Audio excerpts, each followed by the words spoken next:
Friends, welcome to release home. இன்றைக்கி நம்ம பார்க்க போகிற டிஷ் ப்ரான் கபாப் ஃப்ரை. இந்த கபாப் ஃப்ரை எப்படி செய்கிறதுங்க பார்க்கலாம் வாங்க. இதுக்கு ப்ரானை நல்லா வாஷ் பண்ணி மஞ்சத்தூள் போட்டு சைடில் வச்சிடலாம். இதுக்கு தேவையான மசாலா ரெடி பண்ணி வச்சுக்குவோம். அதுக்கு ஒரு பவுலில் ஒரு முட்டையை உடைச்சி மஞ்சள் கருவோட நல்லா மிக்ஸ் பண்ணி வச்சுக்கலாம். அதை நல்லா பீட் பண்ணணும். முட்டையை இந்த மாதிரி நல்லா பீட் பண்ணிக்குவோம்.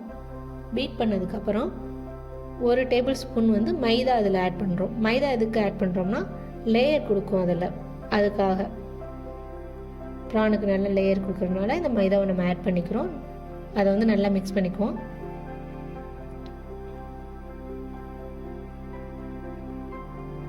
½ டேபிள் ஸ்பூன் மஞ்சள்தூள், 1 டேபிள் ஸ்பூன் மிளகாய்த்தூள், ½ table spoon garam masala, 1 table spoon இஞ்சி பூண்டு பேஸ்ட். இஞ்சி பூண்டு பேஸ்ட் இதில் எதுக்கு ஆட் பண்ணுறோம்னா ப்ரான் வாய்வு, அதுக்காக நம்ம இஞ்சி பூண்டு பேஸ்ட் கொஞ்சம் இதில் சேர்த்துக்கிறோம். உப்பு தேவையான அளவு.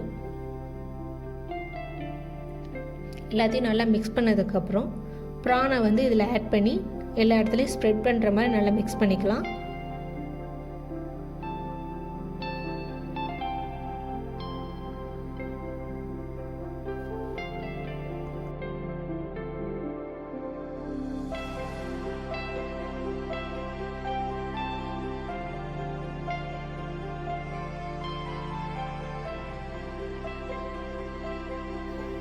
நல்லா மிக்ஸ் பண்ணதுக்கப்புறம் ½ டேபிள் ஸ்பூன் பெப்பர் மட்டும் ஆட் பண்ணி மிக்ஸ் பண்ணி நம்ம இதை ஊற வச்சிடலாம்.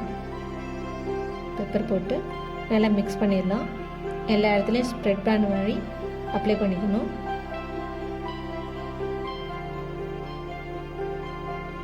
இதை ஃப்ரிட்ஜில் ஒரு ½ to 1 hour ஃப்ரிட்ஜில் வைக்கணும். ஃப்ரீசரில் வைக்கக்கூடாது, கீழே ஃப்ரிட்ஜில் வைக்கணும். ½ hour கழித்து ஒரு கடாயில் எண்ணெயை ஊற்றி இந்த மாதிரி ஃப்ரை பண்ணிக்கலாம்.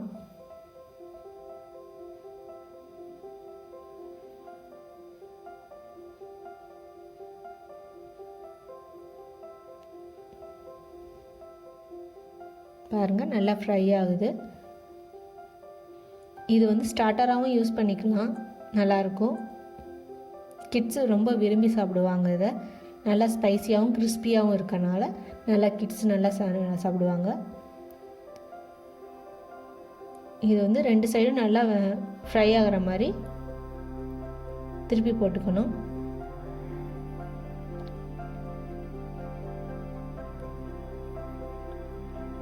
பாருங்கள், நல்லா ஃப்ரை ஆகிட்டு வருது. நல்லா கிறிஸ்பியாக இருக்குல்ல பார்க்க. Prawn kebab fry ready. இந்த டிஷ்ஷை ட்ரை பண்ணி உங்கள் ஃபீட்பேக்கை கமெண்ட் பாக்ஸில் போடுங்க. Thank you.